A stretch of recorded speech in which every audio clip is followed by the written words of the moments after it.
ואנו מכריזים בזאת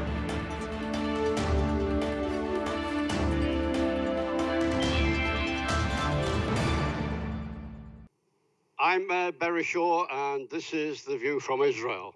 And I'm sure you're watching the show because you're interested in Israel, maybe a supporter or an activist for Israel.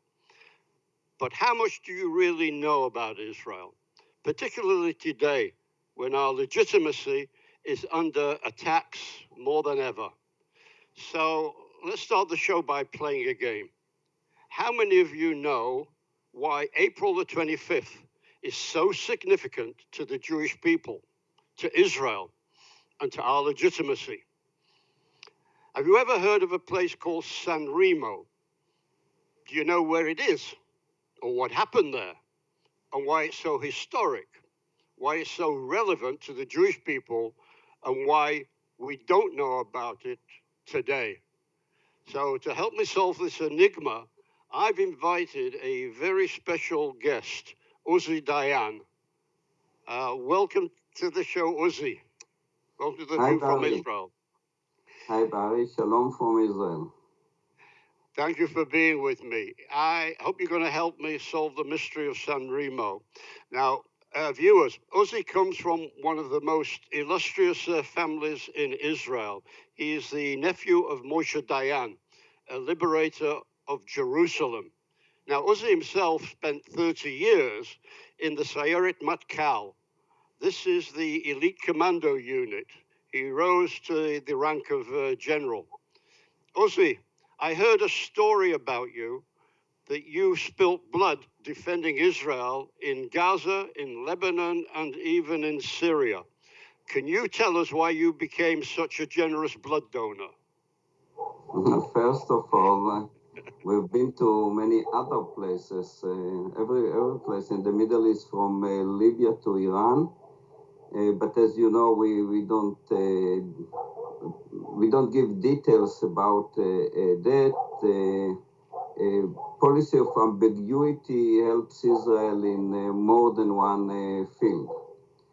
And I was born with the state of Israel. I was born in 48. My father, Zorik, who was the younger brother of Moshe Dayan, was killed in one of the first battle of the War of Independence. He was killed actually when I was exactly 100 days old. 30 days later, Ben Gurion announced the state of Israel. So I was born to this Israel struggle for independence. Well, I guess we have to make do with the sound of a dog in the background, but I understood that you had orders to kill Arafat, but that you met Arafat several times. Tell us about that. Yeah, we failed to get rid of Arafat, and this is a pity. It was much better if Arafat was if we would be able to get rid of Arafat, because Arafat was a terrorist, and finally we tried to get rid of him in the war of Lebanon, the first war in Lebanon, and we didn't manage to do it, especially because he was hiding all the time. He used people, Lebanese people, as a human shield. And there was one very good opportunity to kill him, but there was about 300 Lebanese people around, and I decided not to do it, and I think it was the right decision, but in the same time it was very frustrating. And then we kicked him out of Lebanon, and he returned through the Oslo process, and actually he's the one who was responsible that what was called the peace process became the rest in peace process.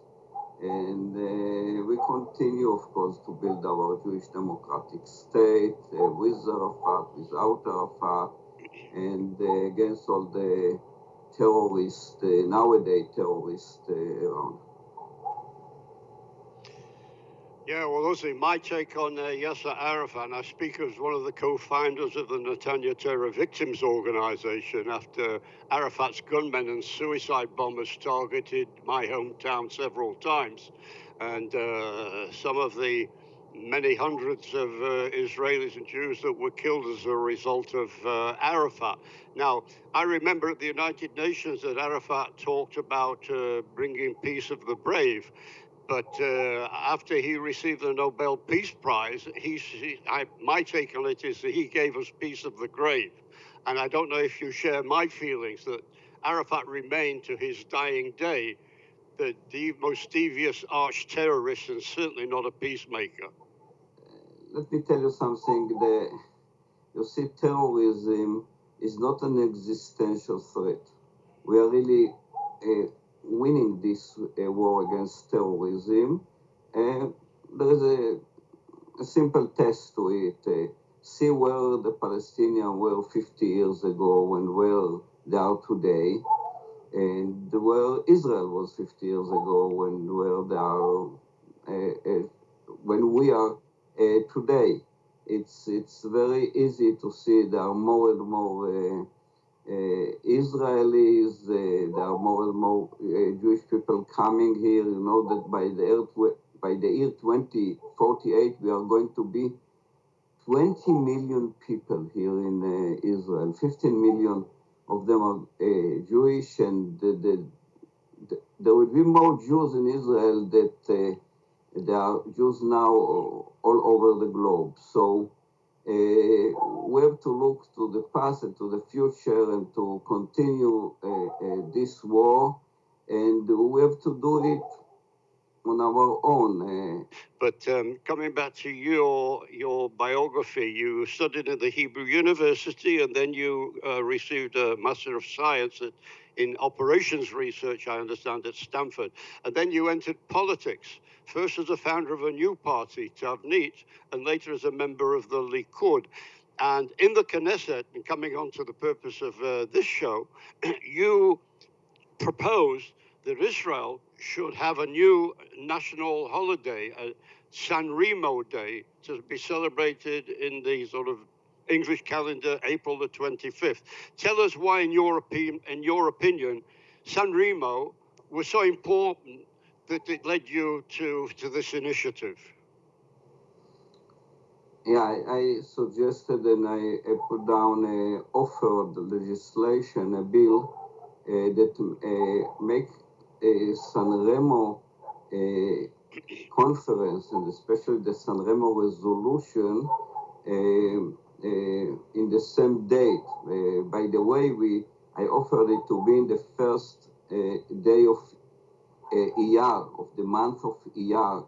This is the Hebrew calendar, because in 1920 that was exactly the day that the San Remo conference began, and I did it because it's very important, first of all, that Israelis will know about it. Most Israelis know nothing about San Remo. Some of them think that it was a radio station and now it may be a casino, but they know nothing about the San Remo conference, and it's not only forgotten, but many people, many countries try not to remember the San Remo resolution, which is a very important one. It's a very important resolution because it says directly, it adopted the Balfour Declaration and charged England, the UK, to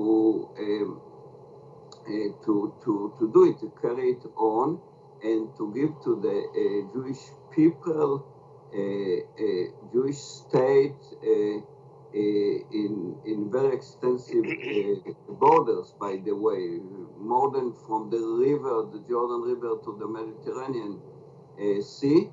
This resolution has never been overturned, So it's valid today as it was.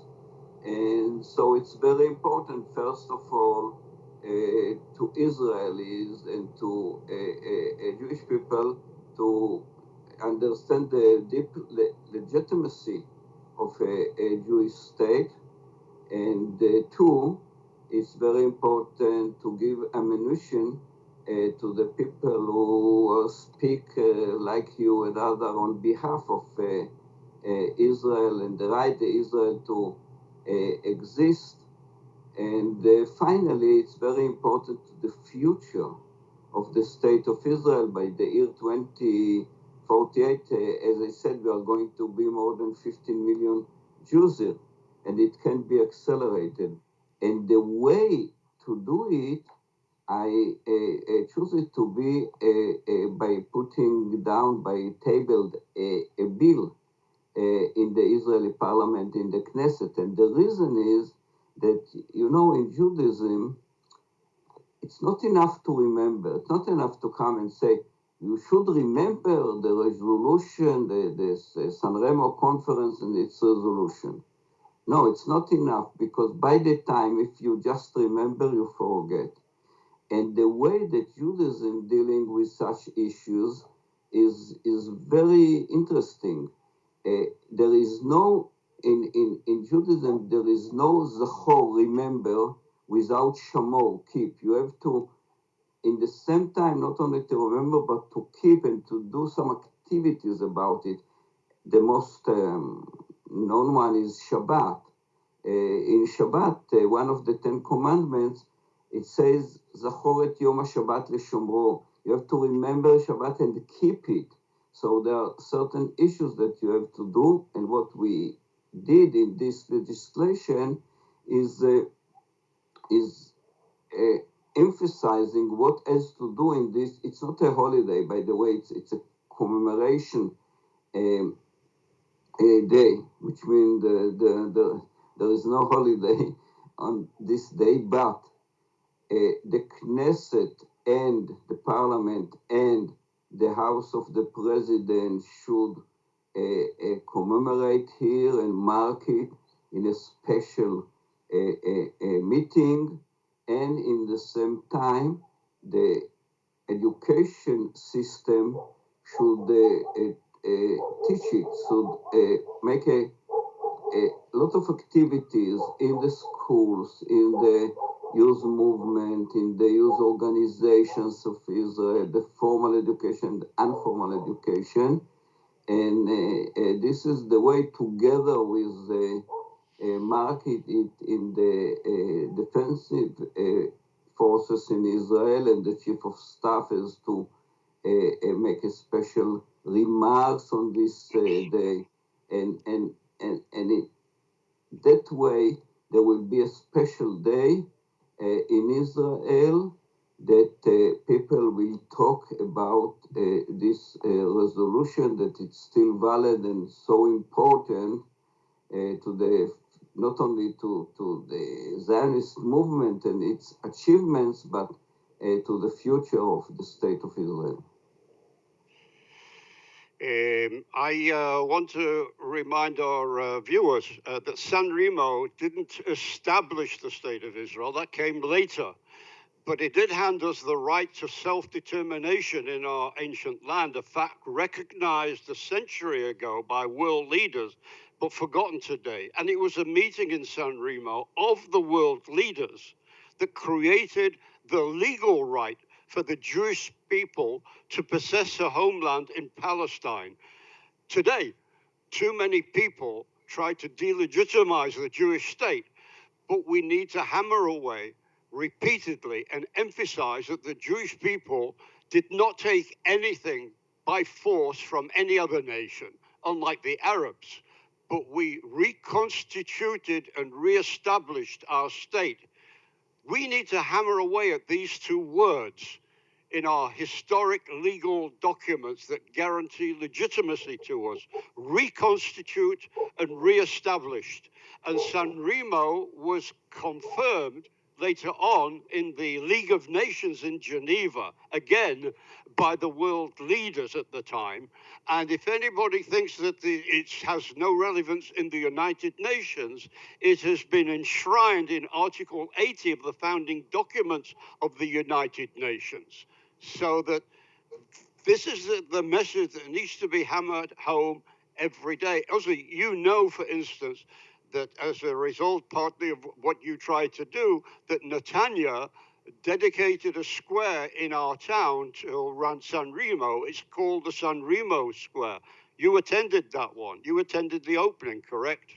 Yeah, I want to, first of all, I fully agree with what you say. We have to hammer those points, and I want to emphasize another 3 points. One is this resolution have never been overturned, so it's valid today in the international law.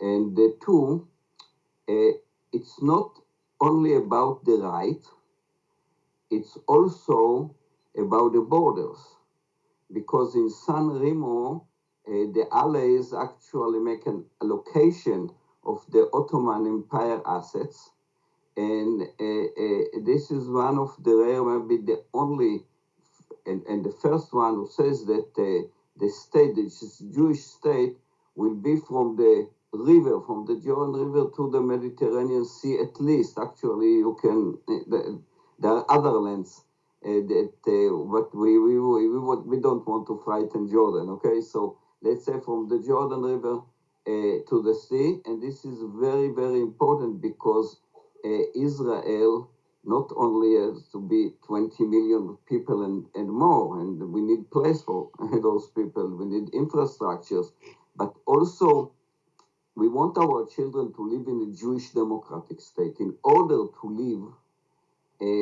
the first thing is they have to live.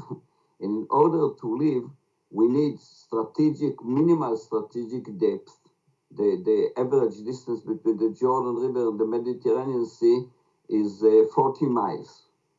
This is a minimal strategic depth, and we need a good line, a good border in order to defend ourselves from an enemy from the outside, and we need to fight terrorism. So we need to keep the control the borders of Israel, and this is why it's so important for the future. And finally, what you mentioned about the city of Netanya, calling a square the San Remo Square. So we are not waiting just to the bill. This is an offered legislation, was tabled in the parliament, in the Knesset. It's waiting.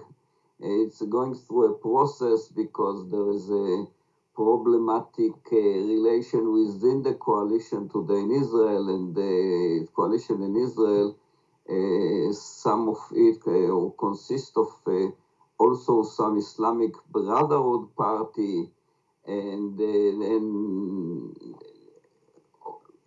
there is a problem about it in the parliament, but it will come. So we are not sitting down and waiting until this bill will pass.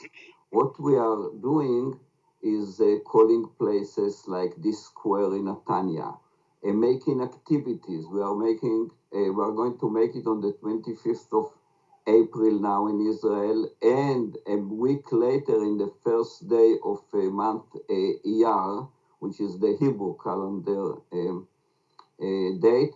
And we are going to the media, we are going to different conferences, we are going to different groups in Israel, and of course, you know, the WhatsApp and all the internet and the web. So this is the way that we are kind of going to the past, take San Remo conference and resolution from the past, bring it to the present in order to have a better future. Uzi, I want to give you a personal anecdote. A few years ago, my wife, when I was spending a few days in Monaco, Monte Carlo, and I decided to take the train from there to San Remo. And when I arrived in San Remo, I got off the train and found the tourist office in the main square. And I walked in there and asked for directions to go to the Villa Diversion, the villa in which the famous San Remo conference took place. And the staff didn't know what I was talking about. Maybe San Remo should call a central square the Israel Square in San Remo. All right, but I walked in there and the staff of the tourist office could not direct me to the Villa Diversion. So I said, don't you know that 100 years ago you had the world famous conference here? They hadn't even, the staff there didn't know about it. In San Remo today, they're hosting a cycle race. They're even going to co-host part of the Eurovision Song Contest. But they are not holding anything to do an annual to commemorate the most significant event that I think ever took place in this sleepy Italian resort town. Now, that's San Remo. My question to you is, what is the Israeli Knesset doing this year to commemorate San Remo Day? The Knesset, I'm not sure what the Knesset will do, but I try to bring it to the Knesset. The Knesset now, first of all, there is a holiday. The Knesset doesn't work those days until the beginning of May. And there are such political problems in the Knesset that I'm not sure that the Knesset will commemorate this day. I will try, and if not, we are going to do it outside of the Knesset because sometimes, you know, the people has to teach the elected. Sometimes the people has to teach the leaders what leadership is about. Okay, let me ask you this then. Can we expect President Herzog to make any statement on the anniversary of San Remo? Or, for instance, can we expect a statement coming out of the Israeli Foreign Office on the anniversary of San Remo? Something that would resonate globally about our legitimacy. I'm working on it, and I'm sure that the President Bougie Herzog will do it. And I'll take care of it and make sure that the Ministry of Foreign Affairs is going to make some announcement or a declaration, and they actually also encourage the ambassadors on the globe to do it, each of them in his place. I'm sure, by the way, that the ambassador in Italy, Dror Eidar, will do it. I will advise him, you know what, to go to San Remo on that day. I think, quite frankly, there ought to be an annual conference in San Remo organized by the organizations, both the Israeli government and Jewish organizations and other supportive organizations, to commemorate San Remo every year in San Remo and have a twin event going on over here in Jerusalem. Because if San Remo can't celebrate it and Israel isn't celebrating it globally and the message isn't going out, how can we expect Jewish organizations and others to commemorate this very important day? You're right. Maybe we also advise to the mayor of San Remo to call a square day. I don't know, Jerusalem or Zion Square or Israel Square or even the city of Netanya Square. You know why this is so important? Because I want to cast your mind back, historical mind back. What happened just a few days before the San Remo conference? In April, early April, between the 4th and the 7th of April, there were the most deadly riots taking place in Jerusalem. This was before a state.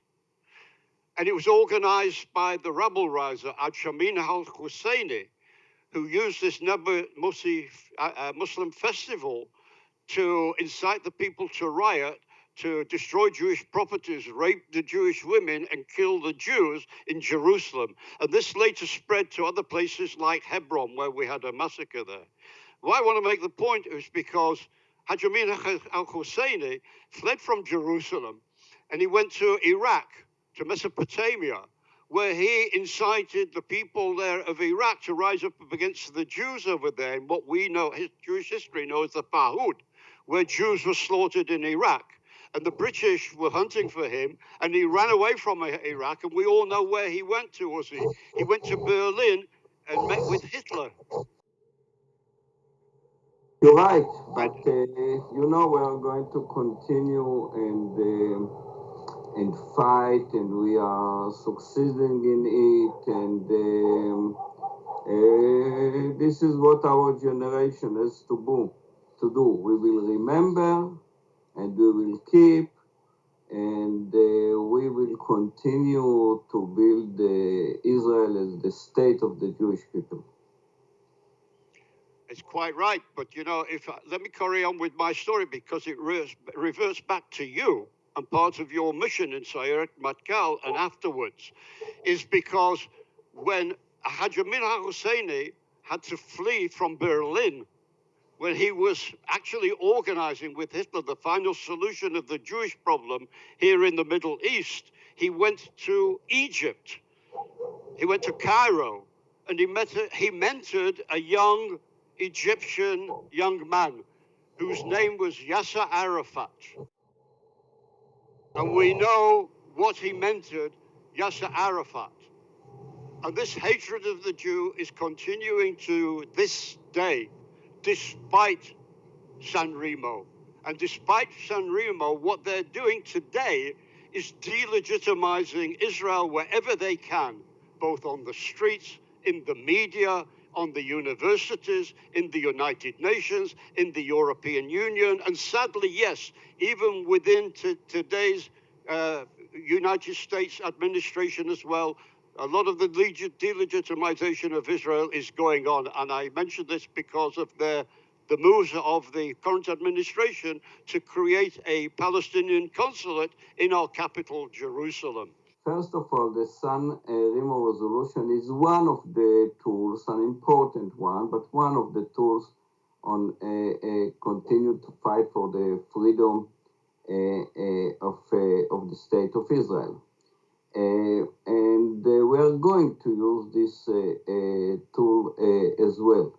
In the same time, look at the last 20 years. Israel coped very well with these main strategic challenges. You know, I was the national security advisor of two governments in Israel. And the three of them that all the Arabs around understand, it's very important. One is water. Israel is the first country in the Middle East to we managed to make the water shortage as kind of economical issue, and we have enough water. We produce a lot of water, 81% actually of the consumption of Israel. The second one is energy. We are, you remember, the Arab oil is the main weapon of the Arabs country. Now we were independent energetically. And the third one is demography. What I mentioned, that we are going to be 20 million citizens here in Israel by the year 2048, when Israel will be 100 years old. And so we are going forward, and in the same time, the whole equation in the Middle East has been changed by, especially by Benjamin Netanyahu. All these Arabs countries were opposing the dividing line in the Middle East was between Jews and the Muslims, so Israelis and Arabs. It's not anymore.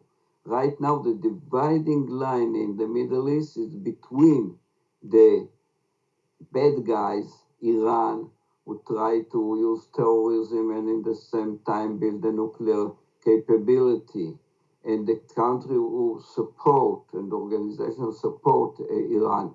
On the other side of the line, there are the good guys, heading by Israel and monarchies and countries in the different Emirates, etc.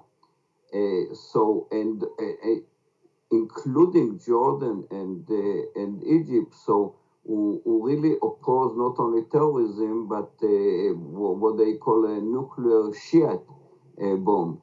So we're on the right way, and we are winning. It will take time. It will take a lot of efforts. It will take also, I'm sorry to say, blood, but we are on the right way. And years from now, what we want to do is that on that issue that you're talking to me about, is to use also effectively the tool which is called the San Remo resolution. Quite right. Uzi, I want to thank you for your contribution on this important matter. If you have any other information of events taking place in Israel or abroad, let me have it, and I will send it out to all the people who follow us, both on the View from Israel and also via the Israel Institute of Strategic Studies. Thank you for being my guest, Uzi, and for your contribution. Thank you very much, Barry. Viewers, we need to hammer away at the principle of legitimacy. You know, we need to emphasize also the Jewish people were at one time the indigenous people. Historic documents prove that the Jewish people were the indigenous people on the land, and this was thousands of years before Islam or even Christianity. Now, nobody gives us any favors in this world. They never have. And this is part of the Jewish memory. But there's also a rare time in history when the world came together and spoke collectively and morally for the first time to talk about the rights of the Jewish people in the land of Israel. And that was in San Remo. So, viewers, please share this video. Please educate yourself to this thing, and I'll also pass on the message, because this is a vital, central principle that isn't go back 100 years, but is very relevant for this year as well. So thank you for joining me. I hope you found this video and my guest, Uzi Dayan, very informative and instructive. Please click like, please share this video, and thank you for joining me on The View from Israel.